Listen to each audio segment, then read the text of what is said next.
I'm finding it harder and harder to fully accept and support Pride right here in Toronto, the epicenter of inclusivity for the 2S LGBTQ community. And I'll tell you why. Just the other day, Saturday, I was sitting down having lunch outside downtown Toronto, and the World Naked Bike Ride rode right past me. Mostly men, mostly older men, completely naked on bikes. Some were their own, others were publicly used city bikes with no covering of any of their extremities, completely naked for the entire world to see. Now, I did a video about this last year about public decency laws and how I was on Queen Street and there were two young girls in front of me and they were exposed to this. And I saw out of the corner of my eye people watching, gawk-eyed, couldn't believe what they were seeing. But I also saw families with children. And I can't imagine explaining that if I had two young daughters, what this whole bike ride was about. I mean, just think of this happening on any other day. We have public decency laws and indecency laws for a reason. And a man exposing himself would be charged criminally. But in Pride, on World Naked Bike Ride Day, I'm not sure what is the message that's being sent by being completely in the nude in front of the entire public. You see, when I think of inclusion, I think of every group. Every group. That includes religious groups, conservatives, those with views that the family is a traditional, husband and wife and children nuclear family, as well as those who have different family relationships, those that support the LGBTQ community, and those with cultural beliefs about relationships. Inclusion has to include all of those voices. But steadily what I see with Pride is accept this way of thinking about sexuality, of thinking about relationships, and let's make this occupy aspects of the public square where all of us are supposed to inhabit a part of anyhow. Pride, what I've noticed, includes elements where you have to accept my/our worldview on what is and is not acceptable. And I think the World Naked Bike Ride is completely unacceptable. It is unacceptable that older men or adult men, mostly, adults period, are completely naked during Pride Month, cycling through the streets, some on our public bike share. I think that's completely ridiculous. It's indecent.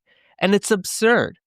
This should be, if this is to bring awareness to, if it's climate change or to the issues affecting the 2S LGBTQ community, why not ticket the event, make it 19 plus, put it in a private space, and raise awareness and just go on a track.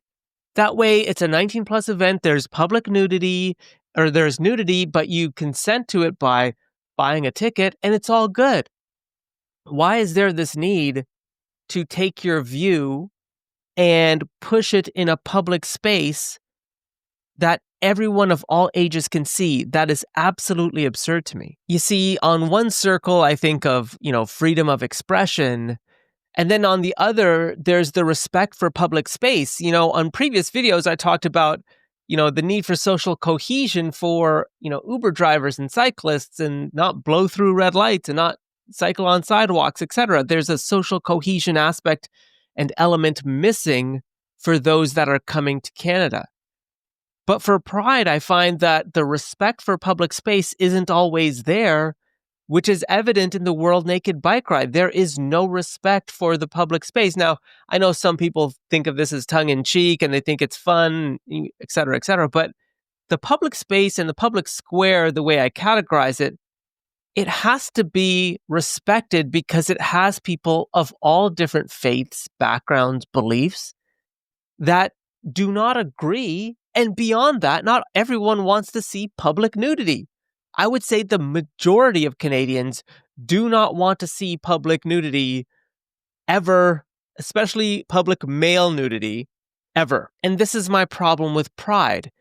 It claims to be an inclusive environment, but it's actually very exclusive to those that don't agree with public decency or indecency. And often I think that Pride has this misnomer that all forms of marriage and unions are fully respected by the law. That is not what the Supreme Court of Canada ruled in 2004. The courts did say that the federal government could include same-sex marriage to be protected under the Charter, but it also made sure that religious institutions were not compelled to provide same-sex marriages within their religious institution. So they protected the religious freedom as part of the decision, which is an open recognition that our society is pluralistic when it comes to religious freedoms, that people have different understandings of what marriage entails. But what's also interesting is that as we now approach the over 20 years since the Supreme Court of Canada ruling, there are new forms of relationships that are emerging, or at least becoming more popular, that we as a society also need to wrestle with. Remember, same-sex marriage was discussed in the 2004 Supreme Court of Canada decision. Polygamy and polyamory were not. And in fact, according to a YouGov poll, those under 35, 1 in 5 Canadians under 35 are open to consensual non-monogamy. Now, the point I'm making here is the Supreme Court ruling in 2004 was not by its nature inclusive. It was very, very specific on what should be included under the Charter protections and what should not. So I want to paint a picture for you. If you're at a park with your family and a man approaches you and exposes himself to you and your children, your reaction would be very different and be very, very, obviously negative. Now, I'm not comparing that to the World Naked Bike Ride because, yes, they are naked and yes, they are on bikes and yes, they are going by you. They're not standing and in front of you, forcing you to look. But they are a group and they are naked. And even if you're looking for just a few seconds, to me, that's still indecent exposure as I understand it. And that should be considered a criminal offense as I understand our criminal code. And by that very nature, that is not inclusive. That is exclusive. That is indecent. And in any other circumstance, that person would be charged. But under the guise of pride, we're supposed to celebrate it? I can't, for the life of me, understand how that's inclusive. So, what does inclusion mean to me? And I want to make this very clear.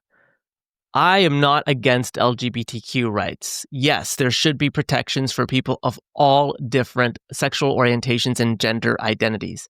I've done podcasts with people from the LGBTQ community, with the 519 and others.